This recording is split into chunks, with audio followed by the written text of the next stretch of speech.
mulai aja dulu, buka aja dulu. Jadi nanti masalah-masalah yang timbul tuh nanti pasti ada tuh, kayak masalah pengirimannya, oh kayak gini ya kalian bisa atasi tuh, kayak stoknya, oh kayak gini ya kalian bisa atasi gitu. Tentang masalah pembayarannya, oh kayak gini ya masalah, jadi kalian bisa atasi gitu. Jadi seiring berjalannya aja kalian coba, nanti dapat ilmunya jadi berkembang gitu. Kalau tunggu ilmunya sampai ada gitu, sampai penuh gitu, udah ngerti gitu, tapi nggak di jalan-jalan juga, sampai kapan gitu ya.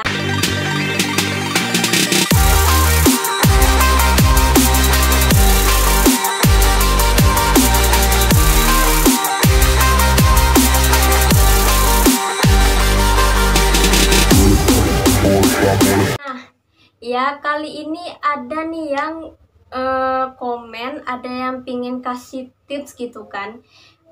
Kak, saya masih takut nih buka usaha online. Nanti kalau orang beli barangnya gimana? Nanti proses pengirimannya gimana? Nanti proses pembayarannya gimana gitu ya. Nah, tenang saja, saya akan memberitahukan tipsnya di video ini. Bagi kalian yang pemula banget, yang niat banget pingin buka usaha ya, usaha sendiri gitu kan, tapi bingung mulai dari mana, nonton video ini ya. Nah, di sini saya akan memberikan tips ya untuk kalian supaya tidak galau lagi soal yang dipikirkan, kayak soal uang lah, atau kayak soal yang lainnya gitu kan. Mulai aja dulu dari sekarang, mulai aja dulu yang dari kecil ya. Maksudnya itu mulai dari sekarang, bisnis yang dari kecil dulu, nanti step by step berkembang baru bisa kalian stok barang gitu kan. Nah, di sini saya akan memberikan tipsnya untuk kalian yang pemula gitu ya. Ini harus saya sarankan ya. Yang pertama itu, kalian harus dropship dulu ya, jangan stok barang dulu ya. Dropship itu ialah tanpa modal ya.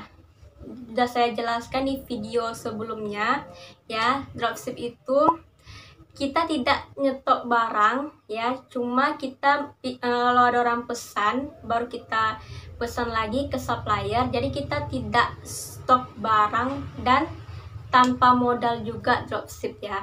Nah, jadi kalian harus langkah awal itu dropship dulu ya. Jadi cari supplier yang benar-benar lengkap ya, supplier toko yang benar-benar lengkap. Jadi suatu saat kalau kalian mempromosikan foto katalognya, jadi kalau ada yang nanya, Kak yang ini ada, jadi waktu kita tanya ke suppliernya, barangnya selalu ada, selalu ready, masih ada, jadi aman kitanya gitu ya.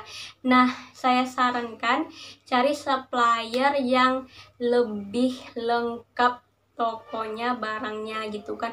Nanti kalian pingin buka usaha online misalnya kan, belum tahu nih usaha yang kalian inginkan, usaha yang kalian jual gitu kan, terus kalian beli dulu misalnya, pingin jualan kain baju ya, kalian beli sekarung, atau tas ya, kalian beli sekarung gitu kan.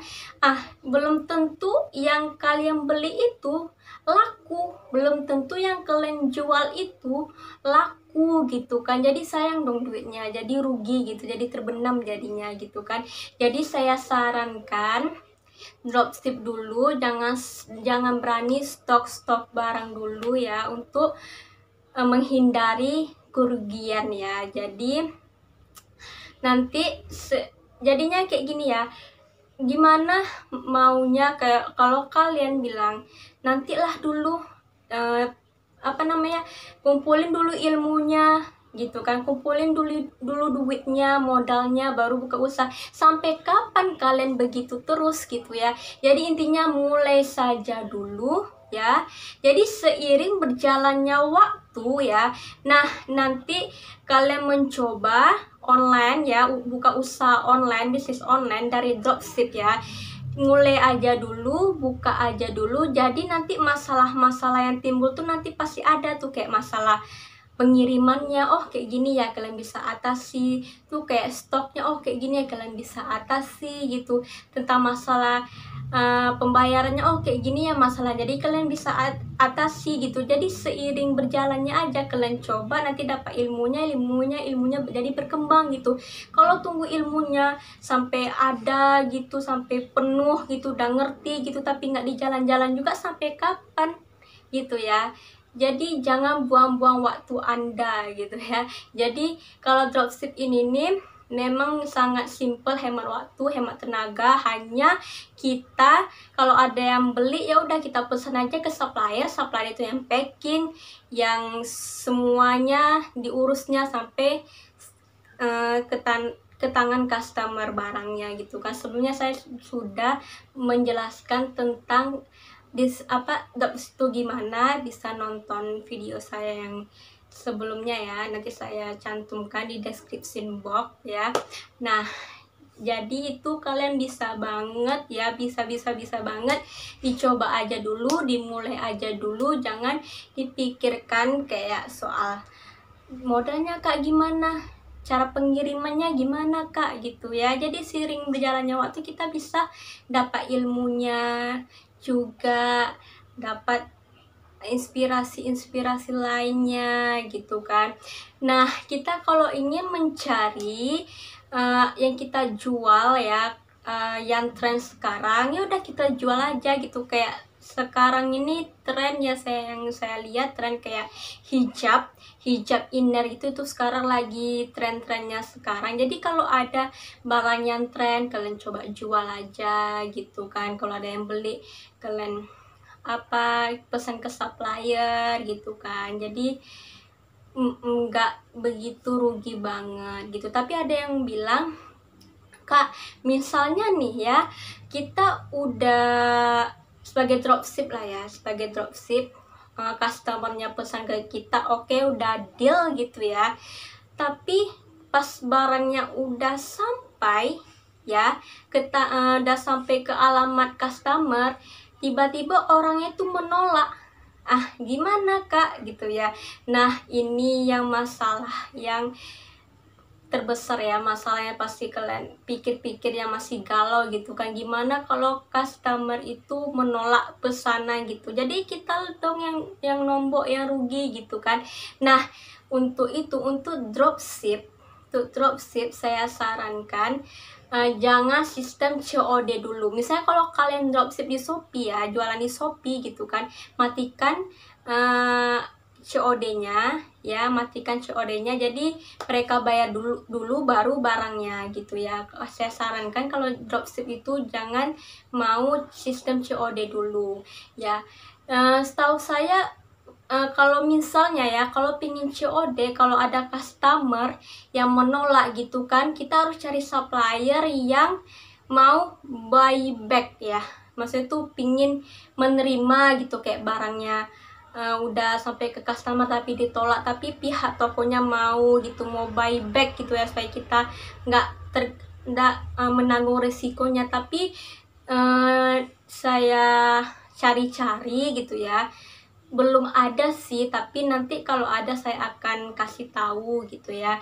Jadi saya sarankan kalau jadi dropship itu jangan aktifkan fitur COD-nya gitu ya, harus transfer dulu baru barangnya diproses gitu. Kecuali kalau sama teman-teman atau rumah-rumah di dekat-dekat rumah gitu, kalau pingin COD ya udah bisa barangnya ke kalian dulu, nanti kalian packing lagi kasih ke mereka gitu. Nah, yang kedua kayak soal desain ya.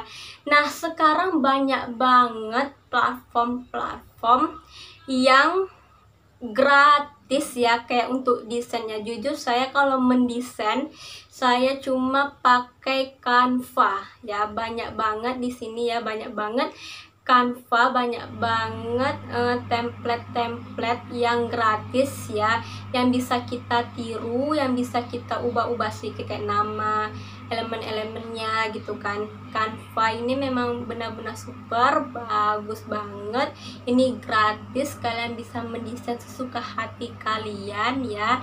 Jadi bebas berkreasi di sana, mau buat poster, membuat brosur, atau membuat seperti giveaway. Kalian bisa edit sekreatif mungkin. Ada juga yang namanya itu Photoshop ya, Photoshop juga bisa, tapi yang paling gampang di Canva ya, karena udah ada template-templatenya, kita tinggal ubah-ubah elemen-elemennya aja gitu kan. Nah, setelah itu ya, sudah saya kasih sarankan sebagai dropship tuh kalau pingin desain pakai Canva. Nah, kalau pingin promosi, kalian bisa promosi ke seluruh sosial media ya. Untuk yang pemula jangan iklan dulu ya, jangan iklan dulu, harus yang original aja ya, kayak promosikan di sosial media seperti di Facebook Marketplace, tuh sebarkan di grup-grup Facebook ya, atau live ya, atau ikut promo-promo di Shopee ya. Terus di Instagram juga buat video review, buat video yang menarik ya, yang bikin orang kepo. Di TikTok juga. Dan satu lagi, kalian bisa ikut Shopee affiliate ya. Nah, untuk ingin menambah cuan, bisa ikut Shopee affiliate ya. Kita di Shopee affiliate ini, kita membantu ya, boleh katakan sebagai kayak influencer gitu ya. Misalnya kalau orang iklan iklan berbayar atau apa, kalau affiliate ini kita cuma bayar beberapa persen aja kepada influencer yang telah mempromosikan barang dagangan kita. Misalnya kita masukkan kayak ketentuan-ketentuan untuk program affiliate, nanti kita sebarkan link, kita masuk linknya itu kita bisa cantumkan di bio Instagram atau bisa dicantumkan di media sosial lainnya. Nanti kalau orang klik link itu, terus dilihatnya toko-toko yang kalian komisikan gitu kan. Misalnya mereka beli baju yang kalian promosikan, jadi pas udah diklik, udah deal mau dipesannya, jadi kalian dapat komisi. Ada yang dapat komisi 3%, 5%. Jadi nanti komisi itu bisa terkirim ke transfer ke bank kalian. Yang komisi itu kan lumayan banget ya. Itulah yang saya sarankan, tips ya, supaya kalian tidak bingung lagi pingin memulai. Pokoknya mulai aja dulu, seiring berjalannya waktu nanti ilmu itu datang nanti gitu ya. Jadi jangan nunggu ilmu baru, nunggulah ilmu baru dapat, ilmu udah banyak lumayan, terus dana udah ada, baru buka usaha, sampai kapan gitu kan. Jadi kita harus mencoba, nanti sering berjalannya waktu nanti masalah-masalah tuh muncul, kita bisa tahu nih apa masalahnya gitu ya. Nah, jadi harus mulai aja dulu dari sekarang. Nah, sekian dulu video dari saya ya. Jika ada yang ingin ditanyakan atau ada yang saya kurang jelas, bisa di komen aja. Nah, jangan lupa di subscribe ya, di like, komen, dan share, dan bantu support channel saya, dan saya akan memberikan tips-tips bisnis online dan inspirasi lainnya. Oke, sampai jumpa di minggu depan. Assalamualaikum, bye-bye.